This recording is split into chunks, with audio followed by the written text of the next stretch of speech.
guys, it's Becca, and today I want to talk to you about New Year's resolutions and goals.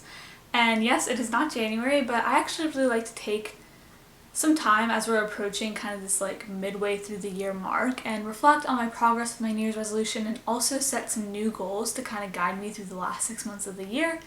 And so I wanted to share that process with you guys today. It's really easy, just some different steps I take, and I thought they could be helpful to you guys. And even if you're not like a big resolutions person, these are just good tips for goal setting in general. So I hope you guys find them useful, and I also was going to kind of use this video as like a little zero waste update because you may know one of my resolutions was to go zero waste, and I feel like I haven't really talked about it a whole lot, so I wanted to share that with you guys today as well. And if you want to see any of that, then just keep watching. Okay, so the first step is obviously you want to reconnect with whatever original goals you wrote down. So grab your planner, the notes on your phone, wherever you originally wrote down your resolution, get that out and look at it. So personally, I'm a big fan of bullet journaling. So I wrote mine down in my bullet journal in January. And this is what my spread looked like. Obviously, your planning does not have to be this complicated. But as you can see on this side, I just wrote down my 2 resolutions, which were going zero waste and starting a YouTube channel. And I wrote down a couple little ideas of like things I wanted to do, changes I wanted to make. And as you can see, I did like check off a couple of different things. And then on this side, I just wrote my habits, which I like to set kind of habits. These are just things I want to work on implementing into my life on like a daily or weekly level. So the categories I made were dance, health, relationships, and personal stuff, but I'm not going to get too much into this just because it is like pretty personal to me. So yeah, that's step 1. Now step 2 is to create like another spread. So again, this could just be in the notes on your phone. Again, I went a little all out and I sat down for maybe like an hour a few days ago and I came up with this spread. So basically on one side I put zero waste, on the other side I put YouTube, and in the top section I wrote down all of my progress. And so I'll share that with you. So for zero waste, I wrote down I made my own toothpaste. I've also gotten good about bringing my own reusables, so that's things like utensils, cups, straws, containers, things like that. I've also been saving my glass jars from different like food containers so that I can reuse them for buying in bulk, which is something else I wrote down. I also bought produce in bulk bin bags off of Amazon so that I can shop in bulk and also like buy produce without plastic and stuff.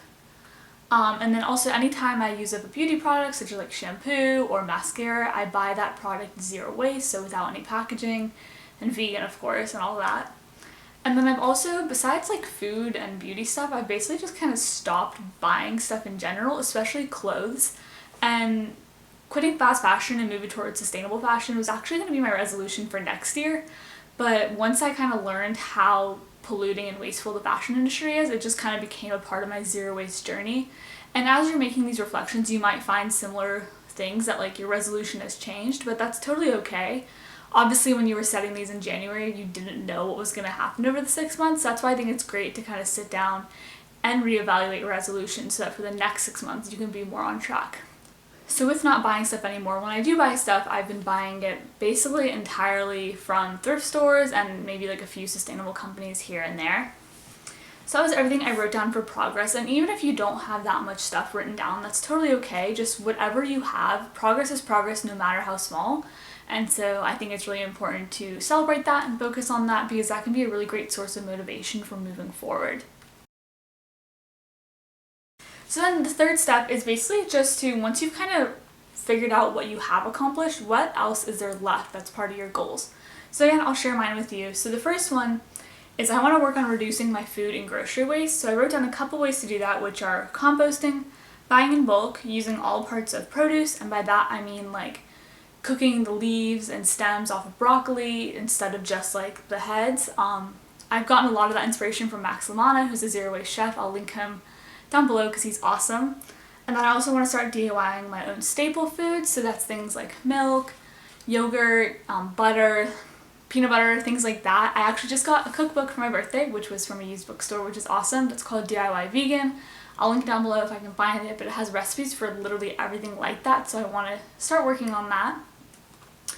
I also want to start using a menstrual cup, which if this is like TMI for you, just skip ahead. I actually ordered one a few months ago and then my order got lost, so Package Free Shop is kindly sending it to me again, so I'm really excited to try that out. And that's just an example of how sometimes, you might have some roadblocks, but you just figure out another way to accomplish your goals. So for me, it is taking a few months longer to make that change, but that's alright, because as long as you get it done, that's what matters. I also want to start DIYing my own household products, so that's things like dry shampoo, laundry detergent, cleaning spray, that kind of thing. I also want to start picking up trash on my walks. This is something I just shared on my Instagram stories. I'll have my Instagram link down below too. But I think it's just such an easy way to just make an actual tangible difference. And of course I'm trying to cut down my waste in the beginning, but not everyone is being that preventative, so I want to clean up after other people as well. And then my last thing is I'm actually moving to an apartment in August for college. So obviously I'm going to need a ton of furniture and homeware. So it's my goal to buy all of that secondhand or from sustainable companies. So that was all of my goals, which I just repeated on the other side for YouTube, but I'm not going to get into that because it's not really that interesting, I don't think. And I did make these, instead of just doing bullets, I made these open circles so that when I finish them I can color them in. You could also just do normal checks and stuff if that's what you like. I just find it really satisfying to check things off, so I like to do that. Now the last step would be breaking these goals down into smaller, more achievable steps, and also setting time restraints so you have deadlines, so you actually have to get stuff done. Just different ways to hold yourself more accountable. Personally, I don't find it necessary to go super in-depth with that, but if you do, I would definitely take that time. Especially if you're pretty new to goal setting and stuff, I think that would probably be useful. For my bullet journal, I just took a different colored pen and I wrote in a couple of notes. So I put an exclamation mark next to pick up trash on walks because that's something I want to do immediately. It's super easy to do. I wrote as needed next to the DIY household products because I'm not going to make new stuff until I use up what I already have. Which is kind of just a key principle of zero waste anyway. But I just thought that would be a good little note to myself. For DIYing my own staple foods, I wrote in every Sunday. So that's kind of an example of how you can give yourself a routine to achieve these. And then I just put a little bit more green pen around the other food waste stuff because that's other stuff I really want to concentrate on now and prioritize. So like I said, I just repeated all of that, and I would also recommend that you do this on a smaller scale every month. That's something I've been doing all year. I can show you.